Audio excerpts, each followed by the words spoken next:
Hello, welcome back to Brick Gaming Wide Show. Today I'm going to be going over my undefeated, X-1-0, Bystial, Dragon Link, Orcust, Horus deck pile. This deck actually surprisingly works really well. I'm just going to go over the deck list and kind of explain how this deck works and how it's just really good, as well as my matchups and how I end up doing really well with this deck. So I'm going to start off with the main deck. First off, 3 Bystial Rebellion. This card just really good, searches for any Bystial monster, except for itself, obviously. And then you can send one of your, or tribute one of your other Bystials, or one of your other dragons that's level 6 or higher. Special summon this guy back from the graveyard. And then once per turn, you can activate a Bystial spell or trap from your deck, or not Bystial, but like branded. But anyway, this card's really good. Pretty solid in this deck. Next up, 2 Jerusalem. Didn't want to play more than that. 2 is fine. 2 Sornair is fine at 2 in this build. I originally was playing 3, but I cut down at 2 just because that's all you really need. 1 Magma Hut, just good generic search for any dragon end phase.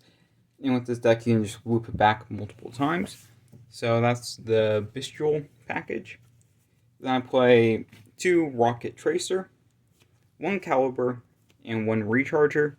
The only thing I would change about this package, maybe bumping up Caliber, just because it does come up quite a bit. Especially because you can tribute it for a Dark Dragon or Dark Machine. And with the Orcust, sometimes you get a little bit of an awkward hand, so this guy can help unbrick certain hands. So, pretty good card. And pretty good little engine. Then I play 3-star Liege Seifert. Seifert does come up and lets you bring back your level 8 dragons from the graveyard by banishing. That's usually what comes up most. But you can also tribute it and go grab other dragons. Mainly, you'll be grabbing your white dragon or your black dragon. Not much to say about these guys, just special summon and they search each other. Just standard, pretty good. I play 1 Chaos Dragon Legionnaire as other Chaos card, kind of. Pretty good. Comes up every once in a while. Sometimes you can get this guy out turn 1, hand loop your opponent for an additional card, and yeah, feels good when you do that. And then for the final dragon, it will be the Apple Dragon. I was trying to think about the best way to say his name because the name's hard to pronounce, but this card does come up. Basically, the reason you play is with the Horus or with your Bystial package, because you can set up a early Barone. And while, yes, the Resonators are technically a little bit better at doing what this guy does, there are certain cases with Girsu where you can really just use this card pretty well. And, it's just also because deck limitations and deck size, I didn't want to go too high on deck count. I'm already at a pretty high count of 50 cards, so. But, this card's pretty good. Does come up every once in a while. It's also nice to mill. If you can mill it, it feels pretty good. Then for the Orcust, I'll play 3 Girsu. You want to see this card as much as possible. You generally want to mill it and then bring back with Zombie Vampire. That's generally the best way. But it also works as just a normal summon and a good bait card. And it also makes tokens, and that does come up just to extend plays. Then I play 2 Orcust Nightmare. I was really playing a much larger Orcust package, but I just slowly cut down over time because I didn't want to see a bunch of brick hands. And I'd rather just have fewer of them. 1 Simple Skeleton, and then 1 World Wand. And that's all of the Orcust monsters that I play, which is, I think, pretty standard for, Orcust variations right now. Then I play 3 Imseti. Imseti is pretty good. Pretty strong card. Very nice. 1 Domitef. And then 1 Happy. This is all you need. Domitef could exchange it with Queb or and vice versa. Basically, the only ones that you really have to play, I think, are Imseti and Happy. And then I just play 1 more just to have the extra material, which does come up quite a bit. So yeah, that's it for that. And and then also just triple King Sark.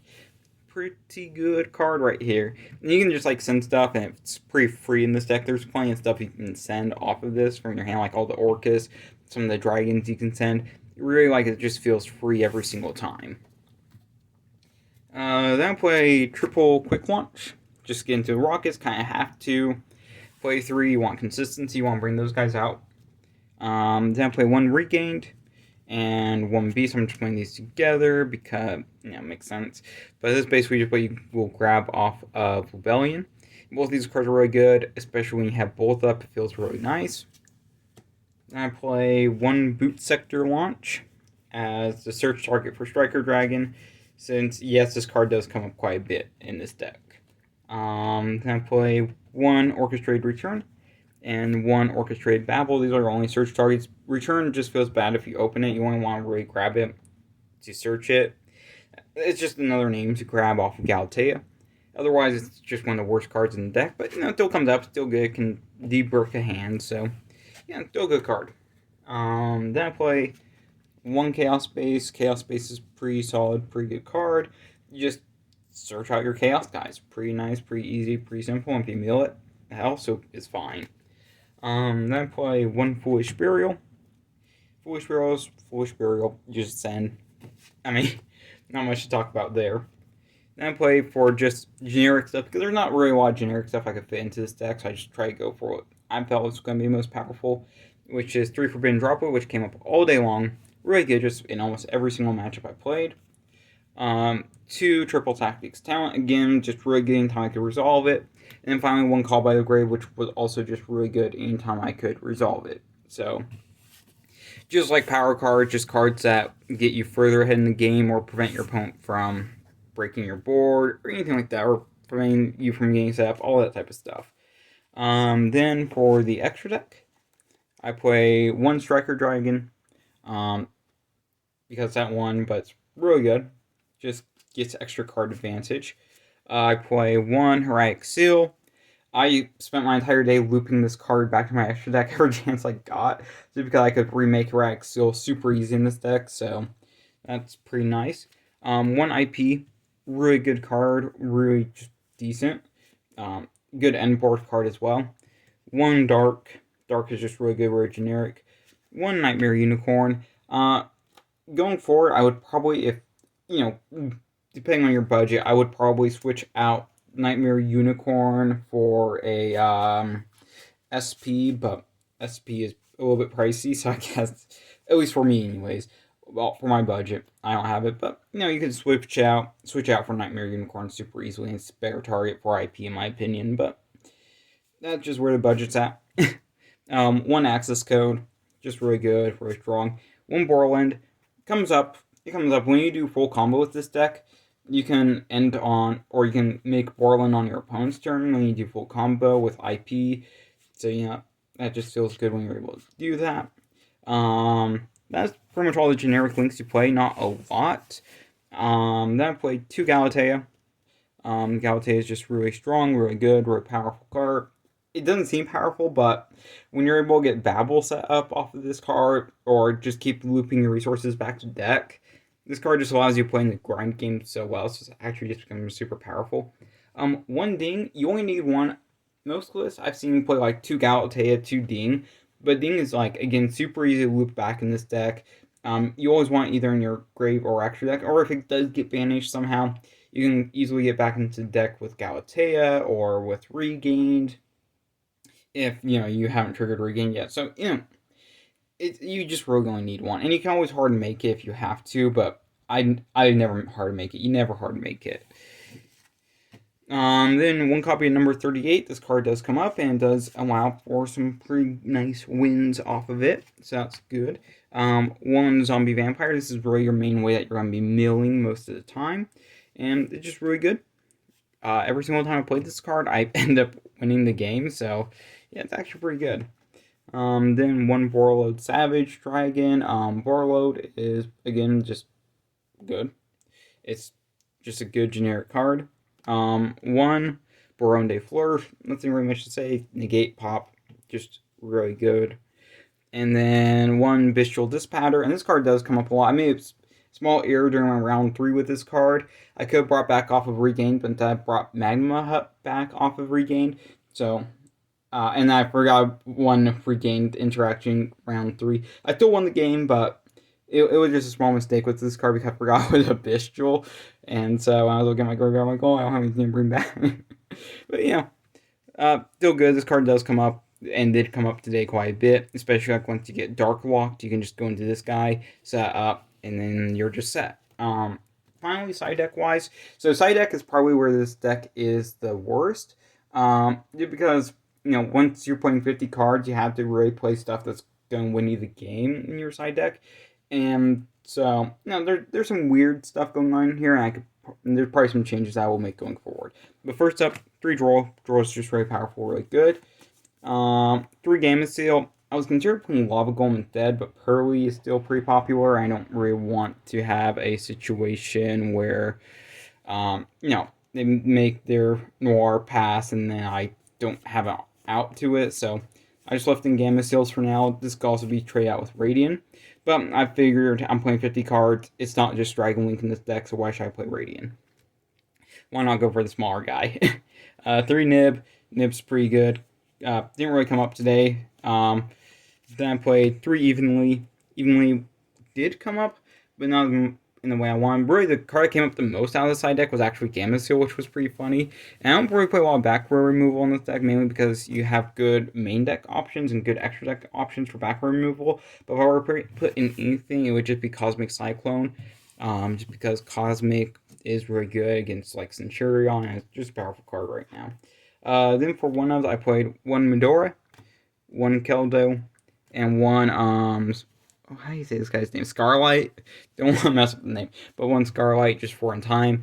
I sided this card in once today during my final round, which ended up being a draw. Mainly because my opponent went first, and they just couldn't do damage. And if I didn't go first, I couldn't do the whole Scarlight thing. So, but anyway, just in case it got to that point, so I could just do burn damage. So matchup wise, first round I played against Unchained. I 2-0'd the Unchained matchup. Game 1 was super fast, just broke their board, and then game 2 they go first, and I just break their board again. Not too hard, especially like with Bystial. So game 2 I ended up opening up the a Bystial plus what's the other card in my hand? Droplet, which was just good enough. Just good enough for that matchup. Then round 2 I played against Gren Maju, which was pretty interesting. 2 of that matchup, both times I just OTK'd. Game 1 was a little bit sketch because they threw down a shifter, and that was a little bit of a problem, but they didn't have any follow-up for their shifter, so I'm just OTKing during the next turn. Round 3, I played against Mikanko, which I 2-0'd Mikanko. It's not the hardest matchup because this deck has a ton of non-targeting removal. So it sounds like it might be a hard matchup because what's Dragon Link going to do? You have a bunch of big guys. Their guys can just be in, especially with like Infernoble or some Infernoble cards and like the Acid Golem lock. It sounds really hard, but it's not because you play Bystial, so you can always distribute off the Acid Golem. Really, this deck just has an insane matchup against Mikanko. It's like not even a real matchup. So I got two of there, but it was still a fun matchup, and there was some moments where I don't know if I can break this board, and yeah, it turns out you can. And then final round I played against Rescue Ace. This was my draw for the day. We drew. They got game 1. I got game 2. Game 2 was the only time I did it because all day long I was just losing dice rolls and not being able to combo. Like doing full combo. I mean, I was able to combo, but never full combo. But against Rescue Ace, I was finally able to full combo during game 2, and that board's just not going to get broken. The full combo for this deck is just not going to be a board that gets broken. And then game 3, they set up, and time is called. They can't do damage. I didn't go first. I couldn't set up Scarlight. So, yeah. And being a draw. So, and getting second place overall, just because I think my tiebreakers were slightly worse than the Rescue Ace player. But still. And this event was about 22 to 24 people, somewhere in that range. Don't remember the exact count, but pretty good turnout. Not the biggest tournament ever, but still pretty good turnout. A lot of people there. So yeah, definitely nice to see this deck do so well. And if anyone wants to see like a combo video or kind of like explanation of how this deck works, let me know. But really, just Dragon Link with extra steps. Yeah, that's it for me. Thank you for watching. Please like, comment, and subscribe. I'll see everyone in the next video.